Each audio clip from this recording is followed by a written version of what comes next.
బుల్బుల్ కథలకు స్వాగతం. కథ పేరు కాకులు దూరని కారడవి. ఒకరోజు చీమ కాకి ఒకదానికొకటి ఎదురుపడ్డాయి. ఈ అడవి గురించి నీకంటే నాకే ఎక్కువ తెలుసని గర్వంగా అన్నది కాకి. కాదు, నాకే ఎక్కువ తెలుసని పొగరుగా బదులిచ్చింది చీమ. నేను పెద్ద పెద్ద చెట్లలో గూడు కట్టుకుంటాను. నా కష్టం ముందర నీ కష్టమెంత అన్నది కాకి.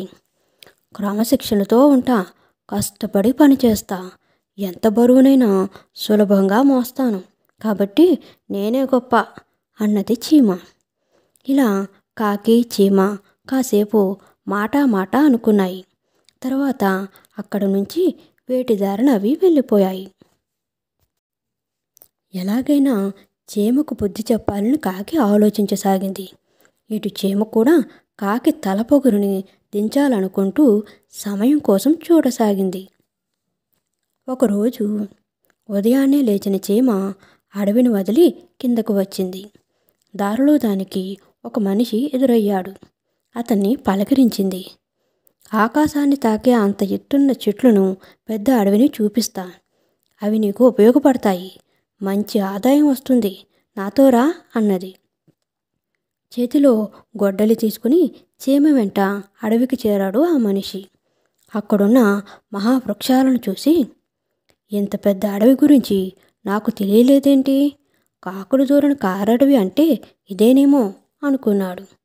ఆ అడవిని చూపించినందుకు చీమకు కృతజ్ఞతలు తెలిపాడు. మరుసటి రోజు రంపాలతో 10 మంది కూలీలను తీసుకుని ఆ అడవికి వెళ్ళాడా మనిషి. చెట్లను నరికించడం మొదలుపెట్టాడు. చెట్ల మీదున్న కాకి గూళ్ళన్నీ ధ్వంసమయ్యాయి. కాకి గుడ్లు, పిల్లలు నేల మీద రాలిపడ్డాయి.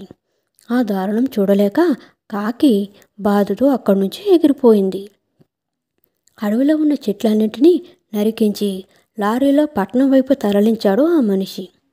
కాకికి తగిన బుద్ధి చెప్పాలనుకుని సంబరపడింది చీమ. మరునాడు కాకి వెళ్ళి మనిషిని కలిసింది. అడవిలో ఉన్న మట్టి సారవంతమైనది, అక్కడున్న రాళ్ళు చాలా ఖరీదైనవి. కంకర్ మిషన్ ఒకటి పెట్టి కొండలన్నీ పిండి చేయవచ్చు అని చెప్పింది. ఆ మట్టితో ఇటుకలను తయారు చేయవచ్చు అని కూడా సలహా ఇచ్చింది. వెంటనే ఆ మనిషి అడవిలో 4 కంకర్ మిషన్లను ఏర్పాటు చేయించాడు.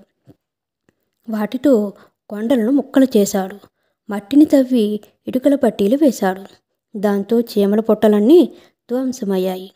చీమకు తగిన బుద్ధి చెప్పానని కాకి సంతోషపడింది. అలా ఒకదానికొకటి పాఠం నేర్పాయని సంబరపడ్డాయి తప్ప తాము కోల్పోయిన గోల గురించి ఆలోచనే రాలేదు ఆ రెండింటికి. ఆ విషయాన్ని గ్రహించేసరికి అడవిలో వాటికి స్థానం లేకుండా పోయింది. ఆ ప్రాంతానికి మనిషిని రప్పించి తప్పు చేశామని కుమిలి కుమిలి ఏడవటం మొదలుపెట్టాయి. ఒకరిపై ఒకరికున్న అసూయ ద్వేషాలతో తాము చేసిన తప్పేమిటో తెలుసుకున్నాయి ఆ 2 జీవాలు. కథ నచ్చినట్లయితే లైక్ చేయండి, షేర్ చేయండి, సబ్స్క్రైబ్ చేయండి.